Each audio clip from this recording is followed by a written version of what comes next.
Welcome back to Count Me In. I'm your host, Adam Larson, and today's episode is all about company culture. Our guest, Rick Watson, CEO of Protection Point Advisors, founder of the National Referral Network, and an author, is a seasoned leader with a wealth of experiences. He discusses his journey from working with a large corporation to starting his own firm and the challenges he faced along the way. We explore concepts like trust compression, the importance of storytelling, and edification in empowering a team.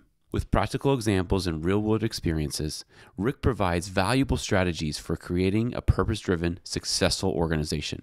Get ready to be inspired and motivated as we dive into the power of culture and leadership in this insightful, engaging conversation with Rick Watson.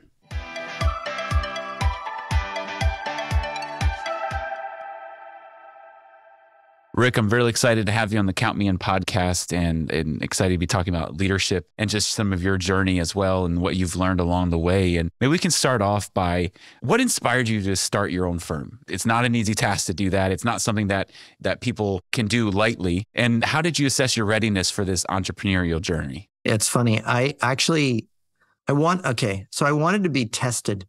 I wanted to be weighed and measured. That was true. And there was a point where I was working for a corporation. I thought, every year they would adjust my sales territory. And that drove me nutty. And so I would do well and they would restrict it. If I didn't do as well, they'd increase it. It was really weird. They knew what they wanted to pay me. So I did start going down that road of starting my own firm. But I was happy to work with somebody else, I guess is what I'm trying to say. I worked with a partner for a long time and I liked playing second fiddle because then I didn't have to have all the attention on me. I could actually just do the work. And there was a point where that partnership fell apart and I had to step up. And I really like being in charge today. I like being the CEO, but it was a transition that took a few years to get there. I can only imagine the transition, especially as if you've always been a company person, you've always not have to make all the decisions. There's a lot of weight that comes with having to make the top level decision, the top level strategy. How did you handle adjusting to that weight? Yeah, it's funny that you say that. So I always think someone will be talking about their kid's school and now their kid just graduated from whatever, and I'm paying for that. I know that in the end analysis, it's our efforts, my decisions that make that go badly or go well. And you're right, it's an absolute amount of weight all the time. On the other hand, I like taking care of people. And so, it's just, you do that at home. You take care of your family. And yeah, I suppose it's more weight, it's more responsibility. Those people depend on you. And so I just have a really big family, it seems like, anymore. Yeah, I like that. Seeing them as your family, because it's no longer just numbers or people who work for you or say, oh, I have this many people. It's like, no, that person has a name. They have a family themselves. They have a life as opposed to just looking at the bottom line. Yeah, I think that there is a management school of thought that says that's a bad idea. I disagree. I think that loyalty and culture is part of a company. And if you don't have to turn over people all the time, if they made that decision based on the people, I'm sorry, I'm lost there for a second. Sorry. It's okay. Anyway, I just think that there's a school of thought that you can turn over people. And I think that if you don't turn over people, they're so much more profitable. It's a good business decision to hold on to people. And part of that is to build culture and relationships with them. So. No, that's great. And when you mention things like loyalty, it makes me think of trust. And one of the concepts you mentioned in your book, A Firm Worth Building, is trust compression. And when people hear that, they're like, what does that mean? I don't get it. Unless they've read your book, they may not understand it. So I was thinking, maybe you could talk about what trust compression is and how important it is in leadership. The trust compression is kind of funny. It's something that we bumped into. It wasn't on purpose. I think that there should be a university study about that. But effectively, what happens is that humans don't make decisions about how much they trust somebody based on the length of their interactions. It's based on the number of interactions. And so doing those appointments, we were doing appointments, in my industry, the typical appointment goes for 60 to 90 minutes. You do 2 of those, an opening appointment and a closing appointment. It turns out that if you break that into 4 appointments at 15 to 20 minutes apiece, which is way more efficient, your trust that you'll build in that relationship is so much more significant. And so what I'm telling businesses that we work with is that it's a really good idea. If you can break your process up into smaller, bite-sized bits, the people will remember more and your relationship will be older in a shorter amount of time. It's pretty cool. That does sound pretty cool. One thing that I tried doing was setting my default in Outlook to 25 minutes and 50 minutes, never doing a full hour, never doing a half hour, because I felt like we would go up until that time, gave ourselves no time for break, but then also we'd spend too much time doing other things. How do you still get so much accomplished by breaking those meetings up? Like, how does that positively impact the conversation? Each one of those conversations is, in a sense, scripted. We know where we're at. Okay. We're not just like, I think that so much of business conversations are wasted energy. They do the relating, which we would call relating. It talks about it in the book. Yeah. Which is that first part, like, oh, how was the game? How was your kids? Whatever. It's bringing down the tension in the room. Yeah. We do that consciously, but it takes 5 to 10 minutes. It does not take, whatever. I see people will do it for an hour. And they really are slowing down their conversation. So, we're trying to get from point A to point B, or waypoints. So what we effectively do is break the conversation up into bits where you know what part you're supposed to get to. And then it goes pretty easily when you do it that way. Because I know that today my job is to take you from this point to this point. Yeah. And as soon as we're there, I'm done. I'm like, that's great. Let's go ahead and schedule. I think one of the tricks of this, though, is to schedule those conversations really close together. So every couple of days. So it's weird. Again, instead of traditionally you'd talk to somebody, spend an hour and a half with them, and then come back and see them in 2 weeks or 3 weeks. Well, they've forgotten half of what you've said. So if you break it into short little conversations and we're going to go, I want you to digest that and let's just talk in 2 or 3 days. Then in 2 or 3 days, we'll work through that. And it really works well. They can build upon that and they remember more. Yeah, that sounds like it. But what about if you're facing challenges or setbacks within your business? Can you still utilize this concept of trust compression to kind of maintain your team morale and client confidence and things like that? Yeah, so I think trust compression, the way it's supposed to be used is when you're bringing somebody on new who doesn't already trust you. Okay. So where it doesn't get used is a place where you try to take somebody who, an existing relationship. I have, staff who's been with me for 2 years. I'm not doing trust compression with them. It's already happened. Gotcha. Theoretically. Yeah. Yeah. Although I think those little events, little things to build the office, to create bonds, we do like ice cream for lunch days. I think that little things like that doesn't cost a lot of money. It's kind of the same idea. You're building relationship consciously. I think so many firms don't do that. Yeah. But yeah, if you have bad news and it takes a long or whatever, if you have a complicated subject, you guys might need to do that in a staff meeting where you break that apart. It goes in one long session, I should say. And so one thing I'm thinking about that we do in our meetings that I think is really helpful is no matter what the subject, good or bad, we start with a human element to that conversation. So we always start out with let's spend the first 5 or 10 minutes and tell me about something that's going on interesting in your life. The reason is because it brings the conversation back to human.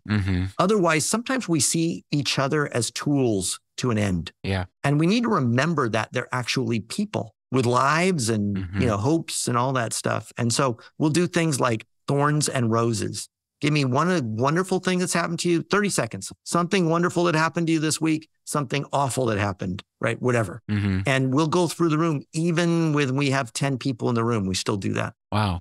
Right in the beginning. I love that concept of bringing it back to a human moment, because with the way industries are going, with the way the markets are, people are really stressed right now and they're feeling the pinch. Companies are downsizing, but then you're still having to do the same amount of work and you're feeling that kind of tension, and allowing that space for people to feel human even during the workday can improve morale greatly, I would think. Yeah, I think what it does is build bonds, little bonds. Yeah. And it's like Velcro. It's not one of those that work. It's all the cumulative effect of all those little bonds. So, and it's something so easy and free to do, right? One of the things that I find in accounting firms, it's not just accounting, to be honest with you, it's any small professional firms, right? Of course. Is that they tend to run like little fiefdoms.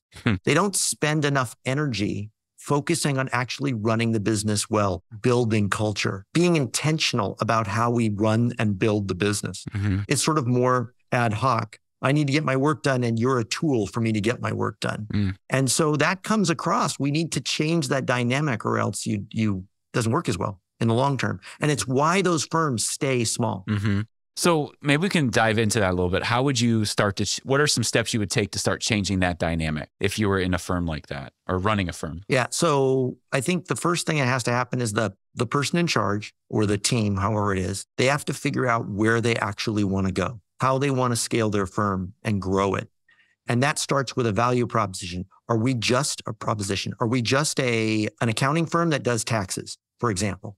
Or are we doing something that's meaningful and special? What do we do that is our sort of superpower? Mm-hmm. And then you figure that out and you almost sell it like a religion to your staff. They believe in it. They believe in this mission that you're creating. We do taxes faster than everybody else, or we do taxes better than everybody else, or we do something. You've got to make your thing so you're not a commodity. Mm. And it's something that maybe the place I think it's a great place to start is, what do you hate about your industry?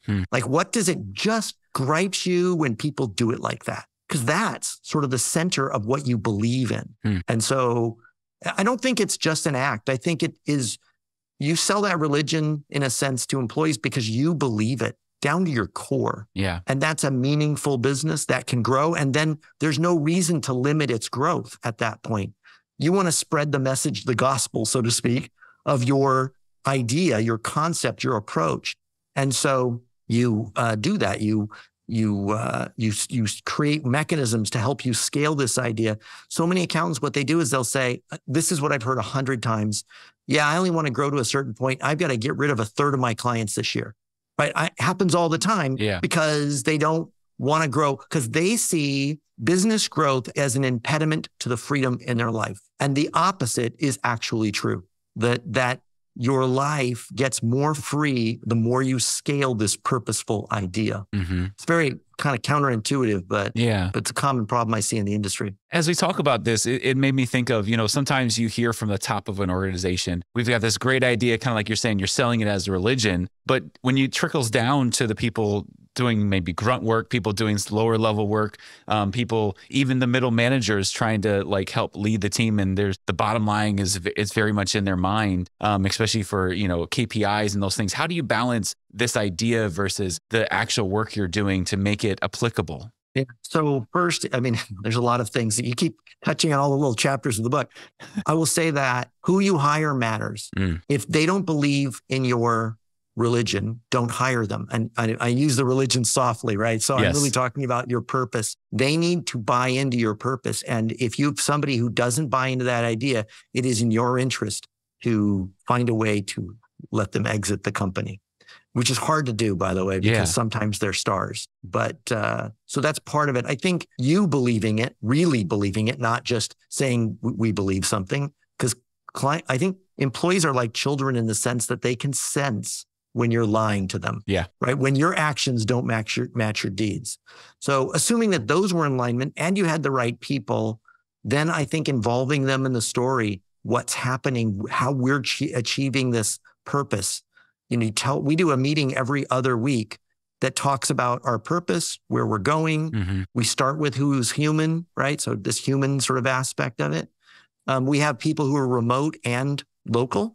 And it binds the team together. And then we talk about how we're trying to get to our goals. And I think that's also super important. There's so much that goes into this. It's a big question. No, it is a big question. And I know that you could have full conversations just on that one question I just asked, but it's one of those things that people are constantly looking at. And I think a lot of times we have high level conversations about things, but a lot of times people forget about the people actually doing some of the work that's harder, the people on the front lines. A lot of times you forget about the people on the front lines doing the work, and how do you trickle that down to them to make sure that everybody is in line? And it's not an easy task ever to do, like you had mentioned. Yeah. Well, they have to have buy-in, right? So I think the problem with running your practice like a fiefdom is that it's all coming from you down. Yes. And they have very little control.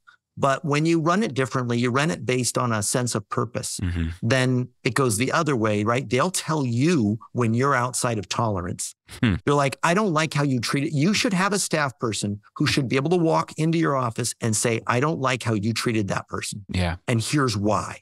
And, rather than that being a negative, that's a huge positive. You had somebody stand up. I want my people to tell me when I'm wrong, because it's hard to see what's happening. I need that feedback loop. Yeah. It's almost like you need to have those. I think there's a book out there that's talking about the fierce conversation. You need to have the openness to have those fierce conversations where you're not attacking anybody. You're just saying, hey, I'm keeping you accountable because we all need to be kept accountable. Yeah, I think that pushback is important. And I value that we have it, fortunately. That's amazing. And so another concept that I wanted to touch on that you talk about in your book is edification. Mm-hmm. And how do you use edification to kind of empower your team members? So edification can be used in two ways. It's outside, so other professionals. How do you introduce another professional? If you say, hey, I've got a financial advisor I want to introduce you to, right? Mm-hmm. Potentially. Yeah. Do you say, financial advisor, here you go? That's great. You've just commoditized them, right? It'd be like me saying, hey, I've got an accountant I want you to talk to. Well, that's great. Thank you.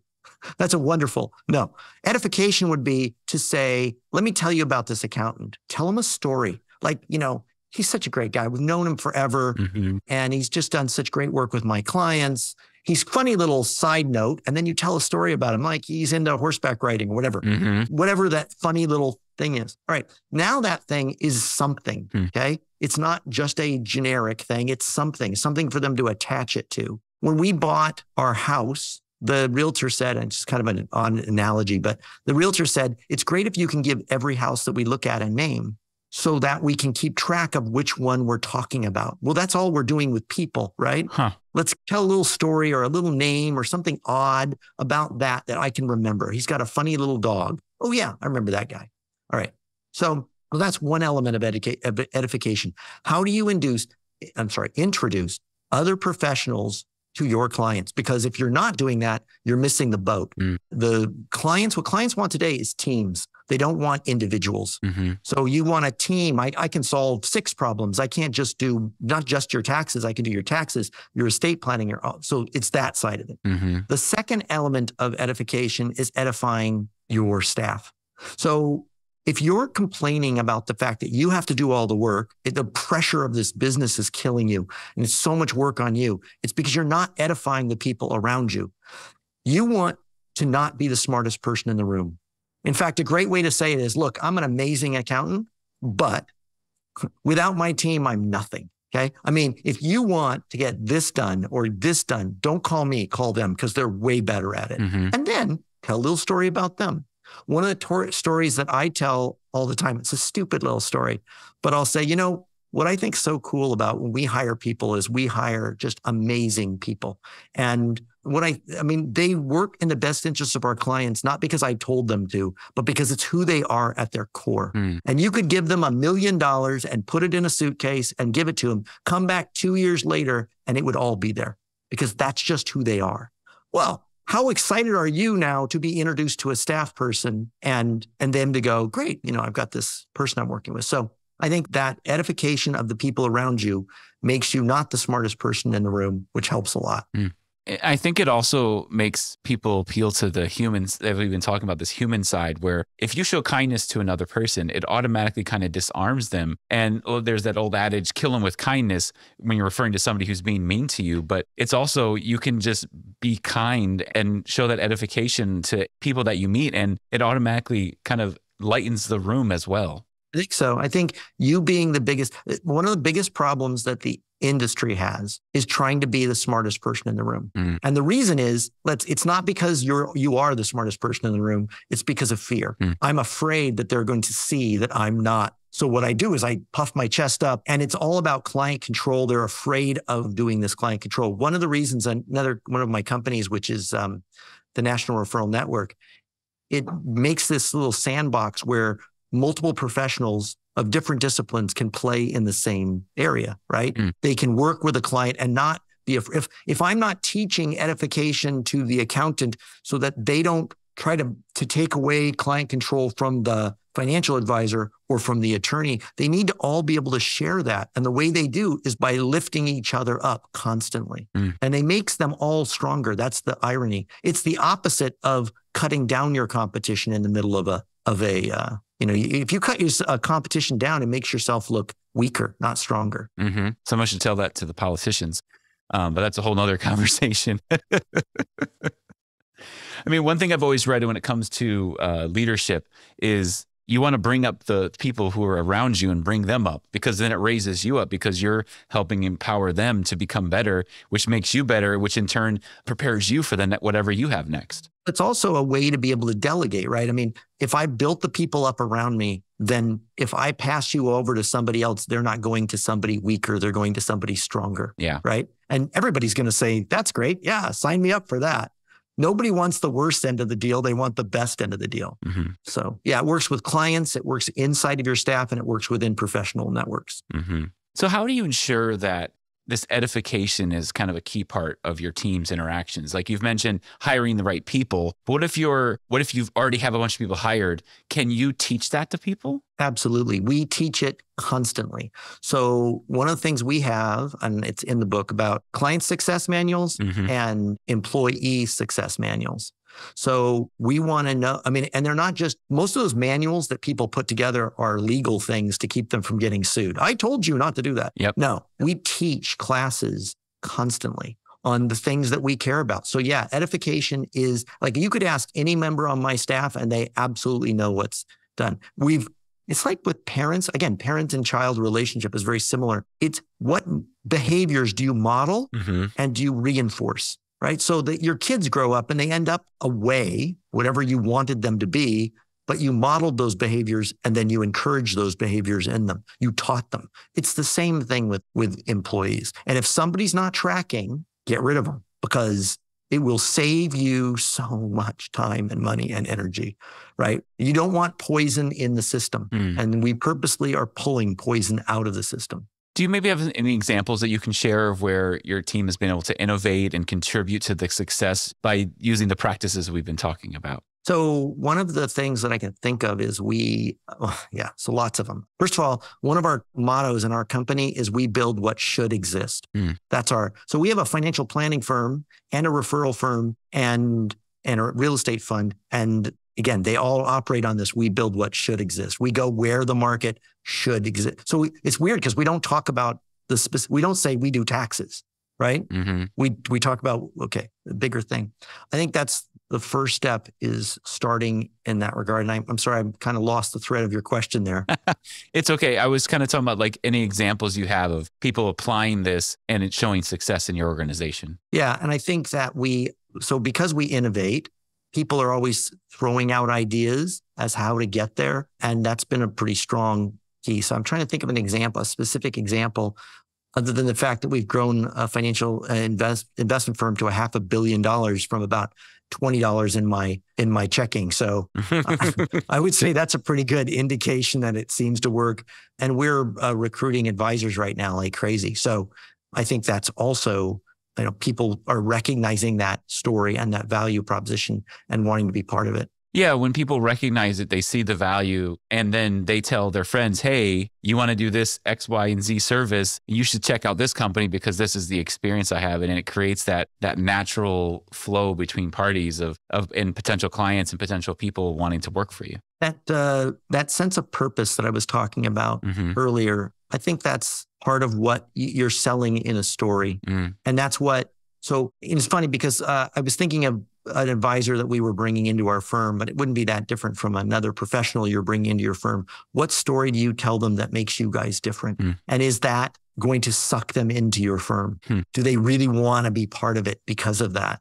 So and the extension of that is just that manual that I told somebody in a meeting recently. He doesn't even work for us, but he's looking at us and he was just going on about, this is the most amazing firm I've ever come across. And boy, if you can have that. So we train our ideas for people who don't work for us. And it's really a recruiting mechanism at the end of the day. So, we want them to get excited. And then you have one of them in a meeting get excited and start talking about it. What they do is it creates enthusiasm in the other people who are also considering us.